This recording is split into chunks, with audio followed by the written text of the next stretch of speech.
този работа. Благодаря. Използваме повода тук, за да ви представим наистина буквално в последните 1-2 месеца в чужбина, и то не къде да е, в Съединените щати, Великобритания, Германия, такива страни, излязаха няколко колективни труда с българско участие, които се представят дейността на Държавна сигурност на базата на създадените документи в рамките на няколко международни проекта, в които и ние участваме. Това излезе преди 1 месец. Сталинският терор в Източна Европа, елитни чистки и масови репресии. Инициативата е на колегите от Манчестърския университет, Кевин Макдермот, втората книга след репресиите в Коминтерна. И е едно, според мен, уникално издание по простата причина, че за първи път се прави сравнителен анализ на всички страни в Източна Европа. Аз съм доволен, че преди 2 години колегите, които бяха ангажирани с тази инициатива, възприеха нашето гледаще да се добавят и страни като Албания и Югославия и бившите новоприсъединените през 40-та година републики в Съветския съюз, като прибалтийските страни и Молдавия.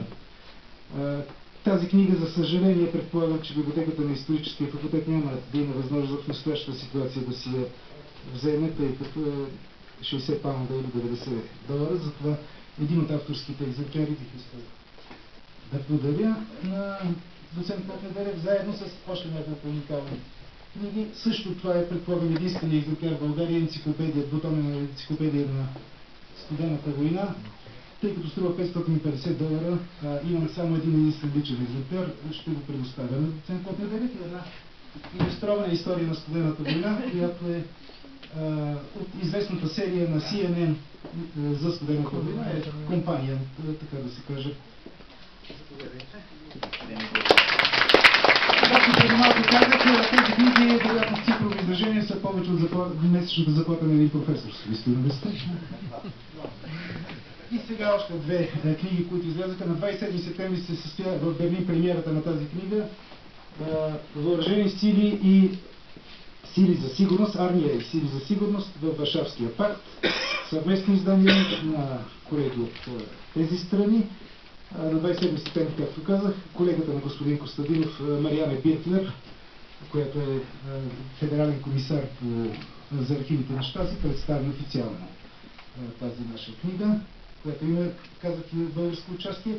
И това е съвсем нова книга. Преди 3 дена беше представена във Вашингтон. Един наш проект, който беше обявен от Хуварови институт за войната, революцията и мира. Радиопропагандата на Студената война, или по-скоро влиянието на Радио Свободна Европа и свобода в страните от Източна Европа. Действително, също една уникална книга. Аз няма да ви чета отзиви на Тимоти Гартанаш, Вацлав Хавел, Елена Бонер, Джордж Шулц, но само една извадка от Збигнев Бжежински, който пише за тази книга.